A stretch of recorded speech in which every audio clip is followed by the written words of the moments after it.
Cara, se liga na história da contração que é muito legal e é muito bonito, mano. Então, como que faz para uma contração acontecer? A gente tem que ter em mente que a contração do músculo ela é dada em virtude de um estímulo neuronal. Então o neurônio ele tem que garantir que uma informação eletroquímica chegue até o músculo para que o comando contraia de fato aconteça. Certo? Legal, cara.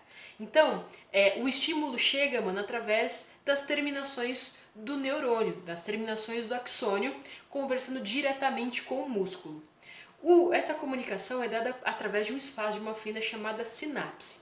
A sinapse é a forma que os neurônios eles se comunicam um com os outros, certo? Acontece que a sinapse que vai garantir a comunicação entre o neurônio e o músculo chama-se sinapse neuromuscular, porque a terminação dos axônios está diretamente ali relacionada com o músculo, certo, gente? Muito bem. E aí o neurônio libera substâncias muito importantes que vão garantir a propagação desse estímulo. Essas substâncias são chamadas de neurotransmissores e um neurotransmissor muito importante que vai ser liberado nessa região neuromuscular chama-se acetilcolina, certo? A acetilcolina é derramada ali na sinapse, nesse espaço de comunicação entre o neurônio e o músculo e é percebido por quem, cara? Pelo sarcolema. O sarcolema é justamente aquela duplinha entre endomísio e membrana plasmática, certo? Muito bem, esse neurotransmissor chegou naquela região ali do sarcolema. Lembra-se que o sarcolema tem uma invaginação na estrutura da fibra, que é o túbulo T. E o túbulo T garante, cara, que essa informação, esse estímulo seja propagado pela fibra muscular. Maravilha! O estímulo chegou, foi propagado, cara, ele desencadeia um potencial de ação. Quando eu falo em potencial de ação ou desencadeamento de potencial de ação, cara, eu estou falando de uma alteração voltaica. Eu estou falando de uma alteração da polaridade ali da membraninha, certo? E com isso, cara, com essa alteração voltaica, com essa propagação do estímulo, o que acontece? O retículo sarcoplasmático libera os cálcios, certo? Então, recapitula, chegou no neurotransmissor, potencial de ação, alteração voltaica, retículo sarcoplasmático libera os cálcios. E daí? E daí o cálcio é fundamental para essa contração. O cálcio ele vai ali e se acopla, cara, a uma estrutura presente na actina. E quando o cálcio chega na actina, nessa estrutura da actina, o que acontece? Ele torna a actina mais... ele torna... quando o cálcio chega, ele torna a actina, cara, permite, na verdade, que a miosina se grude à actina. Então, quando o cálcio chega, na verdade, ele provoca uma torção ali da estrutura da actina e expõe uma região da actina que permite o acoplamento da miosina. A miosina, cara, ela parece um taquinho de golfe, sabe o taquinho de golfe? Então ela tem um jeitão meio assim, será que vai aparecer aí? Ela tem um jeitão meio assim de taquinho de golfe, com aquela cabecinha arredondada.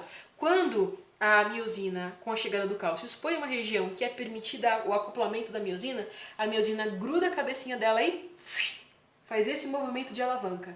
Deu de entender? Então, a actina está ali, chegou o cálcio, ela expõe uma região em que é possível grudar a miosina se gruda ali e faz assim, como se fosse uma alavanca, certo? Então, se ela faz um movimento de alavanca, o sarcômero que era assim, fez assim, contraiu. Isso ficou nítido, cara? Isso é muito interessante. Esse movimento aqui, certo? Faz com que o sarcômero se contraia. E para relaxar, cara? Bom, para relaxar, para fazer com que a miosina volte ao seu estado e se desacople da actina, há envolvimento do ATP. Isso é muito interessante, né, cara? Olha que louco, para contrair o músculo não precisa de ATP. É uma mediada ali pelo fosfato orgânico, pelo ADP. Mas a volta, o relaxamento, a distensão do sarcômero precisa de ATP, precisa de energia. Isso é muito interessante. Então, contraiu, chega o ATP, conversa ali com a miosina volta e o músculo do sarcômero relaxa, distende, o músculo relaxa. Certo? Isso é tão legal porque isso explica, por exemplo, o tal do rigor mortis. Não sei se tu já ouviu falar ou já viu na cena do CSI, que o legista vai lá, pelo rigor mortis, ele consegue estimar quanto tempo que a pessoa morreu. Se a pessoa já está mais mole, ela morreu há mais de 30 horas. há mais de 30 horas, 34, 36 horas. Se a pessoa ainda está dura, ela morreu no espaço de 24, 30, no máximo 36 horas. Por quê, cara?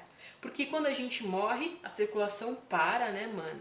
E aí o que acontece? Não tem mais ATP chegando na célula. Então o sarcômero contraiu e não tem ATP, porque não tem circulação, não tem metabolismo, e fica ali parada. A miosina fica ali parada, certo? Não tem ATP. Portanto, o rigor está associado justamente à miosina que fez o movimento e não volta mais. Por que depois de um tempo a pessoa fica mole de novo?